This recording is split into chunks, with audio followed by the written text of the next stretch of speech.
Welcome to the Dance to Heal podcast. I'm your host, Jenny C. Cohen. Join me as I share stories of how life is a dance. I'm a cancer survivor, mother of two, and an award-winning performer who found that mind and body connected movement is vital to healing in a way that is safe and tailored to your life. I created Dance to Heal Wellness featuring the Spotlight Confidence Formula and also authored the best-selling award-winning book, Outside In Recovery, Dancing My Way Back to Myself After Breast Cancer. I will bring new ways to help you on your dance journey and healing path. Are you ready to move? Dance to Heal starts now. Hello, welcome to the Dance to Heal podcast. I'm Jenny C. Cohen, your host, and today we have such a special treat. We have Noushin Hart here with us, and before I go into her extensive bio, the full bio will be in this episode's description. Dr. Hart is a board-certified radiation oncologist, and her work bridges conventional medicine with trauma-informed, holistic, and preventive approaches to health and well-being. Why is this important? Most of my audience members, you know that I was a breast cancer survivor, and this additional treatment that Dr. Hart includes and wants to bring to our attention, I think it's vital, and I wish every person who's going through any type of cancer treatment would know about. Welcome, Dr. Hart. Thank you. Thanks for having me. I appreciate it. So will you just explain, first of all, I think it's so, like as an American, so cool that you came here from Iran and brought not just the medical perspective, but the cultural nuances of your background into your treatment. Will you just share with us why you started to add in allopathic medicine with a holistic approach? Actually, other than the cultural differences that I naturally brought with me, for example, in Iran, I couldn't and I was not supposed to tell my patients that they had cancer. Only family members knew. Other than that, I really didn't bring anything into how I was practicing medicine in the United States. However, because of my own extensive childhood trauma, I had developed treatment-resistant clinical depression, insomnia, and PTSD. And like a good Western-trained doctor, I went through everything that Western medicine could offer me, including 30 years of therapy and almost every medication, and then even transcranial magnetic stimulation that was new in about 2018 or something. I went through all of it, and I only got worse. And I'm not saying anything against therapy or medications. I'm just saying that I didn't get better with those. And because my psychiatrist basically sat in front of me and said, I don't have anything else to offer you, that forced me to come out of the box of allopathic medicine. And in that sense, I'm glad, because that opened the door not only for my healing, but also opened my mind as a radiation oncologist to the fact that there are other modalities out there that I have not been offering my patients, and that gave me additional tools. I'm just going to let us all sit here for a second and just absorb your answer, because you come from the medical authority and also the personal experience that intersects, because oftentimes, at least for me, when I was being medically treated, it felt as if none of the medical practitioners knew what it was like to actually be a patient going through the process, right? And the fact that unfortunate for us, but unfortunate for you, like you bore the double layer of it. Like you had to figure out a way that wasn't working, which I think, honestly, most of us don't fit in the box. We have to find very particular ways to help ourselves, and really, like I've taught my family, my husband included, when we meet with a medical practitioner, we hold nothing back. We try and give whoever's in front of us who's providing medical care in any area has big and broad a picture of what's going on as possible, so they can help us. We're not keeping secrets. You know, if we went to one specialist, we're not telling the other specialists. We're like trying to bring everyone together as a team for ourselves, which I feel very few people are taught that. Hmm. And I just love that you were so open about it. What have you found in your work with your clients? Because you have different categories of clients. Well, explain that first, and then I'm going to ask further questions regarding that. So, going to what you just said, I have always been very aware, even before what I have experienced. I was very aware that I had not experienced my patient's experience. So, anytime I entered the room, I said, I cannot imagine what you're going through. Even though I have seen hundreds of patients in, similar situation as yours, when and if I get cancer, that's the first time I would experience it. I'm not even claiming that I know what you're going through. All I'm telling you is that I perhaps know how to treat it, but we're always a team, and I absolutely don't know what you're going through. So even now, when I talk to patients, I say the only thing I have experienced is that how to be in a situation when somebody tells you as your doctor tells you I have nothing to offer you, which I had not experienced that. And even so, thankfully, that is not something that we tell every patient with cancer. Like majority of patients with cancer, we have treatment for them. It's only a minority that after offering them treatment, we may get to a point that say, really, we don't have anything else to offer you. And it has been rare, but I have been telling some very rare patients that, and I didn't know how it was to be on the other side when you hear that. And when I heard that from my psychiatrist, I literally was in shock. And when I came out of the room, there was a bench outside of his office, and I clearly remember it like it was yesterday.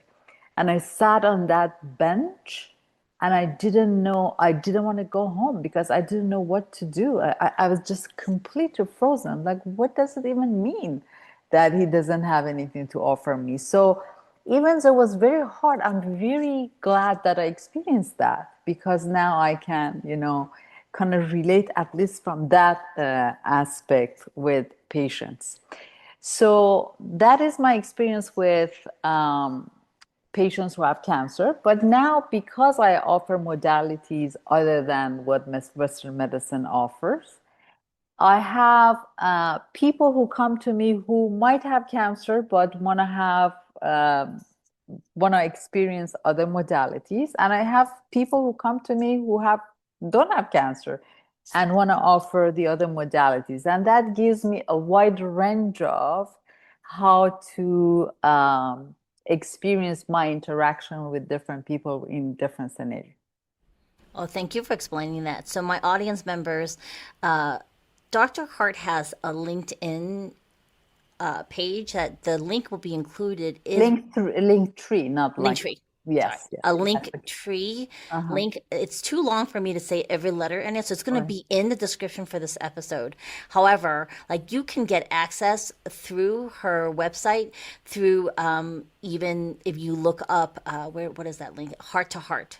Hmm. Okay, Heart HART and the letter two, and then HEART. Hmm. Okay, so that you have some way to look her up because her last name is Hart, even though I think of it as like she's full of heart, Heart. Thank you. Okay, so when a client, let's say it's someone, okay, for example, selfishly, because That's okay. I don't want people to have cancer anymore. And I know oftentimes people, if we're not addressing things that are depleting our bodies, it weakens our immune system. And it can be something as simple as just they're not getting enough sleep, but there's Hmm. reasons, all these layers behind it, but we don't know why. We just can't get sleep, or we Right. have signs of menopause and we don't understand why. What is the besides booking a consult with you, Dr. Hart, what are some signs for them, my audience, to pay attention that makes an immediate I need to take action? Like what are some signals that it can't wait? Because we're really good at ignoring ourselves. Oh, I have a little bit of inability to fall asleep at night. But that's fine. I'll just stay up and watch some sleep dramas for a couple hours and then fall asleep at 2 a.m. But then I have to get up at 6. So that's 4 hours of sleep only. And this could go, we let this become a problem a year later, right? Versus, wait, I'm not getting sleep. That's a problem. That's a real problem because I'm not getting REM sleep. I'm not letting my brain recover. My body can't recover, right? What are some other symptoms that we really have to stop saying, oh, we can push it off? Let's start with sleep because I think that's the most important. Imagine if your trash pickup was canceled for a few months.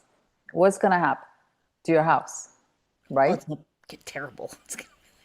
It's going to be an absolute mess, right?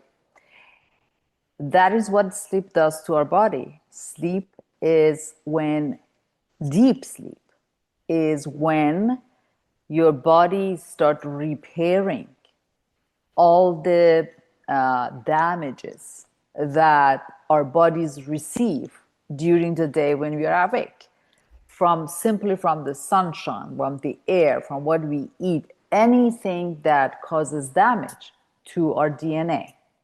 And only when we go to sleep, not for 3 or 4 hours, for 8 hours, because that's when we get deep sleep.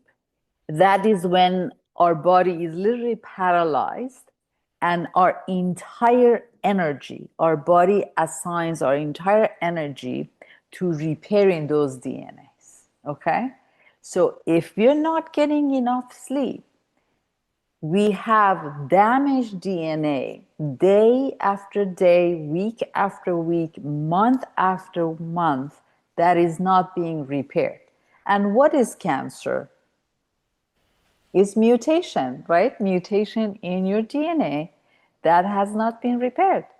So you started with the most important part, and that is the sleep. And unfortunately, culturally, in this society, we have been told that the more active we are and the harder we work, people actually say that, oh, I don't need more than 3 hours of sleep, as if this is a badge of honor. But they're really damaging their health. So let's start with that, with sleep. And then there's so many other factors. Like the stress is horrific because the stress increases our cortisol level. And there is no disease, whether it's cancer or multiple sclerosis or dementia, there's no disease that happens in the absence of inflammation. And cortisol causes inflammation.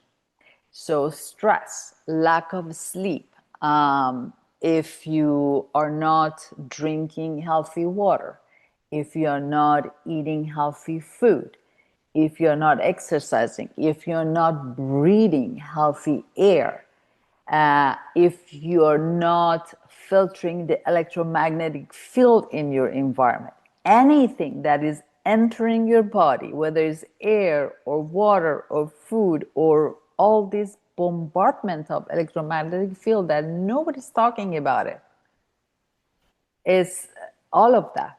So yeah, let's not wait until we have symptoms. Let's start checking what is going on in our environment. What are we putting in our body? I mean, I love this. I love this overview you just went through that encapsulated so much of basic, what I consider minimal self care that Mhm. most people, we don't give ourselves permissions because we were conditioned that that's, what is that adage?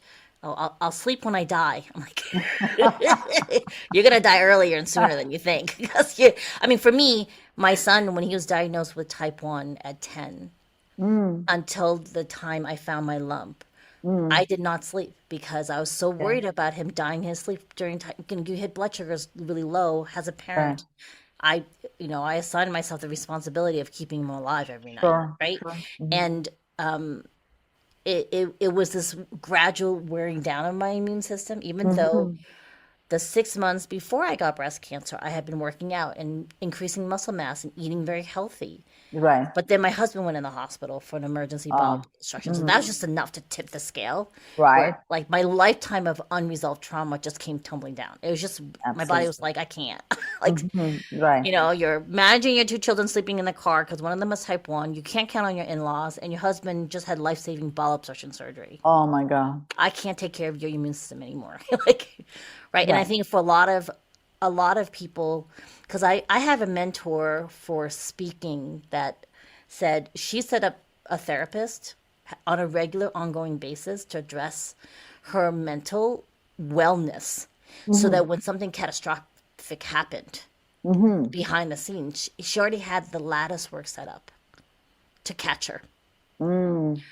Is that something that my audience could access through your offers? Do you have like I see you have like a Kundalini activation process, or and you have like a make anything possible map offer. Are those Mhm. something that they could explore to start setting up a lattice work of being aware of what they need, what they're not addressing in their lives? Sure. So let me explain the difference between the two.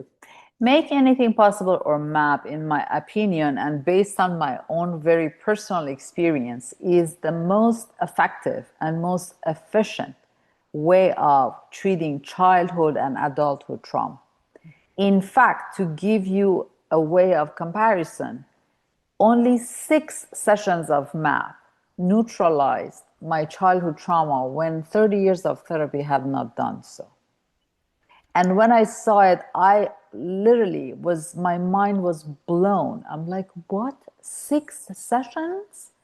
And I'm like, I have to become a coach for MAP, especially because since 1940s, there has been so much published data showing the link between unhealed traumas and all diseases, including cancer, right? So I'm like, okay, this is really a part of oncology, and any oncologist should know how to treat childhood trauma. So I became a coach for that. Um, on the other hand, CAP, Kundalini activation process, is what raises your vibrations. We are all energy, we are all vibration. The only difference between health and disease, a difference between the frequency of these two states. So if you can raise your vibration from low states of vibration to high, you can have a spontaneous healing because you're not the person who had the disease. You're now, your vibrations are high. You become physically, mentally, emotionally, and spiritually healthy. So, CAP, in my opinion, is a spiritual hygiene. Just as you brush your teeth 3 times a day, you do CAP. I have been doing CAP for 6 years. I don't stop it for myself because that is what keeps my vibrations high. And a combination of MAP and CAP have literally changed me as a person and has changed my life. I have zero sign of depression. I sleep like a baby. I have no panic attacks. I I mean 6 years ago if you met me you would not think that I am the same person. And I was on very high doses of medications. I was doing therapy once or twice a week for 30 years. And none of those stopped it. So that is why I became a facilitator for CAP. So, yes, both of these modalities can be done online. Nobody needs to be in Houston to receive these treatments from me. They can receive these treatments online because we're talking about quantum energy. Yes. Audience members, you can access both of these offers on her website by healing. So it's Art. healingbyhart.com. So HEALINGBYHART.com. Okay, because they're both there. I mean, I'm like, oh, this is exciting because I already offer my audience members, Dr. Hart, a monthly masterclass at Move to Bloom. So this is free for them, but this is amazing for them to have tools and options. Now, if you were working with a client that was actively going through cancer treatment, you Mhm. also work with that population too. Yes? Absolutely, yes. I mean, they brush their teeth, right? Yeah. So there's absolutely now for healing of trauma also. I mean, sometimes somebody who's getting treatment, they're so busy. I mean, they're working and they're getting radiation treatment or chemotherapy. They may not have enough time to do that. But if they do have time, why not? It doesn't interfere with the treatment. Is just another way of raising their vibration, feeling better, and with M.A.P starting to address their traumas. I love that. When I was going through chemo, I we were on the East Coast at the time because I moved to the West Coast after radiation, but I was still having the year of infusions because I was triple positive breast cancer. Uh-huh. So, but I did have a Reiki master doing Mm. treatments because my family could see that my life force was literally leaving my body during chemo, 16 cycles. And Mhm. I just was getting so tired. Some traumatic Mhm. events happened in the dance community on the East Coast at the time. Mhm. Mhm. It was like a bullying incident. So I'm in the middle Mhm. of chemo and people were bullying me. And so Wow. I just lost the will to live. It felt like overnight. And Mhm. when we were doing Reiki treatments, my children and my husband were like, "You look like a different person when you come out." Like I was so much more grounded, at Mhm. peace. I could because when you're going through treatment, it feels like you're being slowly dying from the inside out because of the chemotherapy, right? And I remember feeling so disconnected from my body before the Reiki treatments, and then afterwards feeling more connected. Connected. Like it was Mhm. less painful to be in my Mhm. body, right? Yes. Yes. And I love that you offer these type of treatments because you need a respite from the treatment. Like sometimes life feels so raw, even Yes. if you're not in chemotherapy, life just feels raw.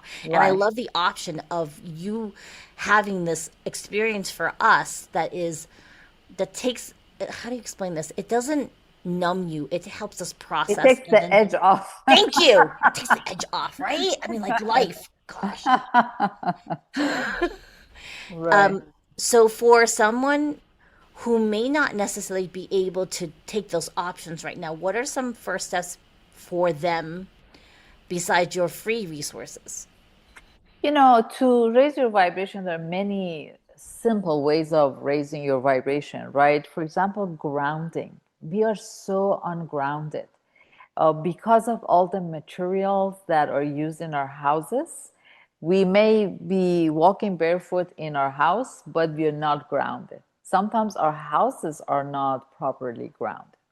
So making sure that our houses are properly grounded, having just simply go outside and get some sunshine. We have made such a evil from sunshine. Yes, too much of it is bad, but at certain hours of the day, especially early in the morning, exposing ourselves to the sunshine, walking barefoot on the grass, the earth is the best recharging free device out there. So grounding ourselves and meditation is free in 20 minutes, maybe ideally twice a day, raises your vibration. Music is a critical part of kundalini activation process because of its own vibration. And then literally being um, aware of what kind of vibrations or frequency we expose ourselves. Like when I do CAP, sometimes because I get too activated, I can't sleep because I'm like to have too much energy, right? You know how quickly I can bring my vibration down? I can open YouTube and watch 5 minutes of really not high vibration video. And many of us are constantly on the social media, which is bringing our vibration. So just knowing that um, what we are watching, what we are listening to, even some locations, definitely people, what we expose ourselves to can definitely affect our vibration for the negative or positive way. Oh, I love that. Thank you so much. And then I'm going to end on one last question, Dr. Hart. Now, remember, my wonderful audience, we are really privileged to have her here today, and you can access all of her resources at healingbyheart.com. Last question, because I could talk to you all day, but I'm just going to have you come back for a second interview. Sure. What is, okay, I'm going to ask you two questions. One question first. If there was one thing that you, from all of your life experiences, healings, and also working with clients, you wish everybody knew, like today, to give them access to health, just health, because that's not even a basic birthright people know is their birthright anymore, just to have health. Mhm. What's one thing you want people to take away from today's interview? The first thing I want them to know is that there's always hope. Like 6 years ago, I was so hopeless and helpless that I thought that was the end of my life. I was like, this is the end of it. It's not. It's never the end. There's always hope. That's number one. Number two is that you are way, way more powerful than you know. Just like a cat and a dog that they can heal ourselves, we have so much healing power inside ourselves. We just have to learn how to access it. And that's through our intuition and through reconnecting with our own bodies. Our bodies tell us everything about what to eat, what not to eat, when to sleep. We just have to listen to it. Yeah, you answered my second question. It's all good. I'm like so excited because like I've recently everything you've just said, my audience has heard from me in different parts, either from myself or other guests, and you put it all together. And I think because you're in the medical field and you're advocating this, and I think on some perspectives we've heard it from medical people, but not from the perspective of having actually healed through that pathway, Mm-hmm. and helping people through that pathway. Mm-hmm. And then reminding us that it's a birthright because it's really important we give ourselves permission to access that, because a lot of times we were raised that we always came last, and these are the things we actually have to come first in. Thank you so Absolutely. much. Thank you, Dr. Hart, and my audience members. Thank you for joining us today. We will see you next time. Bye bye. Thank you. Thanks for having me. I appreciate it. Thanks for listening to the Dance to Heal podcast with Jenny C. Cohen. Come back next time to hear stories of inspiring triumph and learn more ways that you can heal yourself. To work with me and continue your journey, visit danceandheal.com. Are you ready to move?